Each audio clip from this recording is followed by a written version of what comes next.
চোখের পানি মুছতে মুছতে মুছতে মুছতে এটা যে পরিমাণ চোখের পানি মুছছি, ওই যে সেভ করা যেত একটা বড় দিঘি হইতো। দিঘি বুঝো? বিশাল বড় পুকুর, পুকুর দিঘি হয়ে যেত। এটা দিয়ে একটা দিঘির পানি সঞ্চয় করা যেত। আমাকে নিয়ে তার ডিবি অফিসে নিলেন। ওইখানে যে অবস্থা, মানে একটা ভয়ঙ্কর অবস্থা, মানে 80-100 জনের মতো লোক ছোট একটা স্পেসে, মানে কেউ বসলে কেউ শয়, কেউ শুইলে কেউ বসে, একসাথে সবাই শোয়ার স্পেস নাই। ওইখানে আরেকটা এশিয়ান ইউনিভার্সিটির একজন প্রফেসর ছিল, উনি মানে শোয়ারই চান্স পায়নি, উনি বসেই ছিলেন, কেন স্পেস নাই, মানে এত একটা কনজাস্টেড এরিয়া, ফ্যান নাই, একটা রুমে কিছু এসি ঢুকে আর বাকি সব রুমে হচ্ছে মানে একদম ফ্যান নাই, কিছু নাই, সব সময় লাইট থাকে, সব সময় সাউন্ড থাকে, আপনি ঘুমাতে পারবেন না। তো ওইখানে ঢুকে প্রথম দিন তো আমার খুব মানে অবস্থা ভালো না। আমার তেমনি আপনারা জানেন স্পাইনে প্রবলেম হওয়ার কারণে আমার এমনি সবসময় পেইনে থাকে, আমি নিউরোলজিক্যাল পেইনে থাকি। ফিজিওথেরাপি করলে কমে, আবার না সেই সিচুয়েশনে আমাকে এরকম একটা জায়গায় নিয়ে গেল যেখানে আমার কোনো বসার জায়গা নেই, সব পুরাটাই ফ্লোর, হার্ড ফ্লোর, তাও আবার মুভ করার তো কোনো স্কোপই নাই, শত শত মানুষ। তো এরকম জায়গায় প্রথম একদিন ছিলাম, ওই রাতে ছিলাম। তারপরের দিন ওরা আমাকে ডেকে নিয়ে গেল উপরে নিয়ে তারা আমাকে প্রশ্ন করলো যে আপনি ব্র্যাকে কয়জন শিবির আছে। আমি বললাম আমি তো শিবির করি না, আমি কীভাবে জানবো ব্র্যাকে শিবির কয়জন আছে বাকি। এরকম অনেক প্রশ্ন করলো বারবার। তারপর অ্যাট ওয়ান পয়েন্ট তাদের মধ্যে ওই হানাদার লিগার বাহিনীর একজন, উনি আর কি জিজ্ঞেস করলো, বলেন তো এই কোটা দিয়ে আপনি এত কথা বলেন, কোটার পদ্ধতি কি, বিসিএস এর সিলেকশন প্রসেসটা কি। তা আমি তো আসলে বলতে পারি নাই, কারণ হচ্ছে আমি মানে মেন্টালি তো ওই লেভেলেই নাই, তাই না, আমি একটা মানে ভয়ঙ্কর একটা অবস্থায় আছি, ওই লেভেলেই নাই। তো তারপরে ওরা কি করলো, ওরা এসে আমাকে মনে করেন আমাকে ধাক্কা দিল। আমার তো স্কেচ নিয়ে হাঁটতে হয়, আপনারা জানেন, একটা লাঠি নিয়ে হাঁটতে হয়। সে আমাকে ধাক্কা দিল, তারপর আমার মুখে হিট করা শুরু করলো। তো হিট করা শুরু করলো আমাকে, 6টা হিটের পরে আমি আসলে মানে অজ্ঞান হয়ে যাচ্ছিলাম।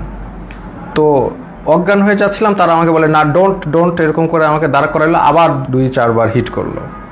তো তারপরে তারা আমাকে মানে বললো যে আপনি তো খুব খারাপ জায়গায় আসছেন, আপনার বাম পায়ে প্রবলেম, ওই ডান পাকে আমরা একদম করে আপনাকে পুরোপুরি লুলা বানাই দেবো।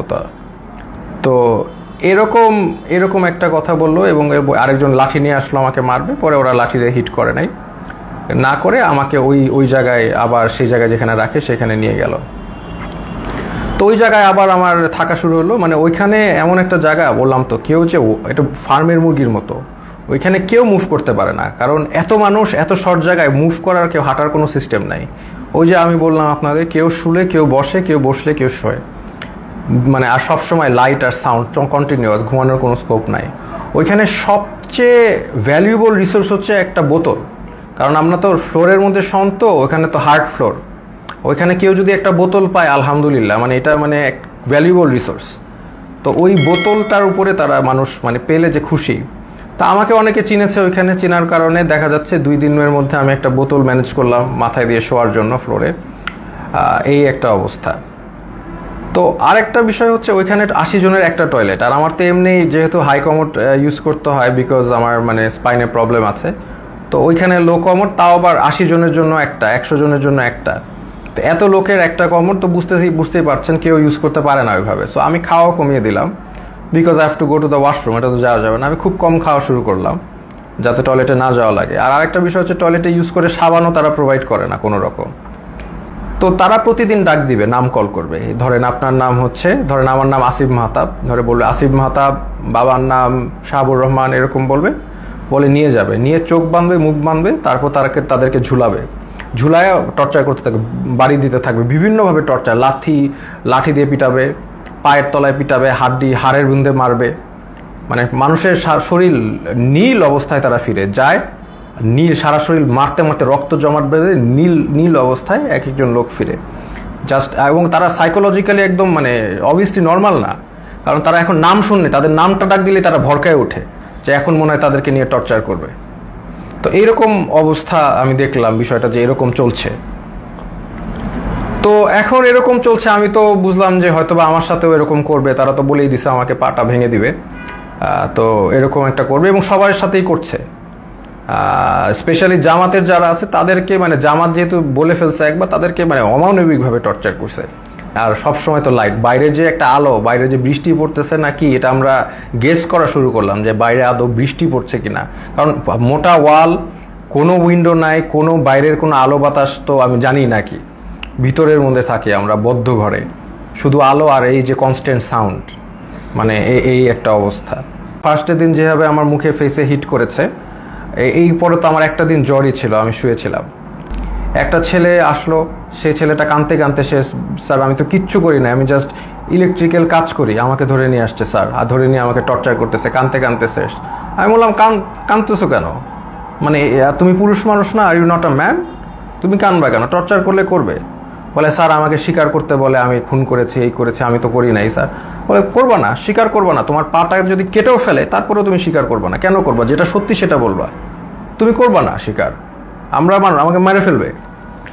তো ওইখানে আবার একটা জিনিস বুঝলাম যে সবাই কান্নাকাটি করে যে তাদের একটু মানে জেলে কবে যাবে, মানে তাদের জেল হচ্ছে তাদের জন্য স্বর্গ। ওইখানে যেভাবে টর্চার করে, যে নাম ডাকবে, বাবার নাম ডাকবে, দ্যাট মিনস তাদেরকে টর্চার করা হবে। তা এই জন্য তারা যদি জেলে যেতে পারে, এটার জন্য তারা দোয়া করে আল্লাহর কাছে, আল্লাহ আমাদের যাতে জেলে দেয়। আমার বাবা মা যতটুকু জানলাম আমাকে গুম করে ফেলছে, তো এটা তারা বলছে, তারা স্বীকার করে না যে তারা নিয়ে আসছে। তো এরপরে অনেক মানুষের সাথে পরিচয়, একজন আসলেন, ওনাকে মানে উনি হাঁটতেই পারতেছেন না, পাটা একদম প্রচুর মানে অবস্থা খারাপ করে পিটিয়েছে। ওনার অপরাধ ছিল উনি ছাত্রদের পানি খাইয়েছেন, উনি ছাত্রদের পানি দিয়েছেন, ছাত্ররা পানি খাইয়েছেন, এই জন্য তাকে অমানবিক টর্চার করলো। সবচেয়ে কষ্ট লিখেছে যে মানে একটা ছেলে, ওর নাম হচ্ছে সানিয়াত ভাই, উনি হচ্ছে বিএমপির একজন মন্ত্রীর ছেলে, নাম বললাম না। তো ওরা আসলে খুঁজছিল তার বাবাকে পায়নি দেখে ওই ছেলেটাকে ধরে নিয়ে গেছে, সানিয়াত ভাইকে ধরে নিয়ে গেছে। তো সানিয়াত ভাইকে 4 দিন, উনি বলছে 4 দিন ওনাকে পিটিয়েছে, চোখ বেঁধে হাতে দিয়ে ঝুলিয়ে পিটিয়েছে। এবং সবচেয়ে যেটা উনি বলল যে ওনার মাকে ফোন দিয়ে শুনিয়েছে যে তাকে যে টর্চার করছে, এটা তার মাকে শুনিয়েছে ফোন দিয়ে লিগার হানাদাররা। তো লিগার হানাদাররা মাকে শুনিয়েছে যাতে বাবা এসে তাকে দেয় এবং ছাড়িয়ে নেয়। আর যেহেতু ওনার বাবা আসছিল না, বা ওনার অবশ্যই তারা তো জানিয়ে যায়নি কোথায় গেছে, তাকে অমানবিক টর্চার করেছে। সেই ছেলেটা এমনি আমার মতোই, তার স্পাইনে প্রবলেম আছে, আমার মতোই অসুস্থ, এবং তাকে টর্চার করেছে বিভিন্নভাবে, হাতে পায়ে ঝুলিয়ে পিটিয়েছে। তো সে কাঁদতো অনেক, আমি সান্ত্বনা দিতাম। এইরকম একটা অবস্থা ওইখানে, প্রতিদিন নাম ডাকতো, প্রতিদিন নিয়ে পিটাতো। এমন রাত যে কোনো সময় ডাকতে পারে, সকাল 12টায়, মানে 12টায় ডাকতে পারে, রাত 1টায়, এনি টাইম নাম আসতে পারে। নাম আসলে they will take you and torture you.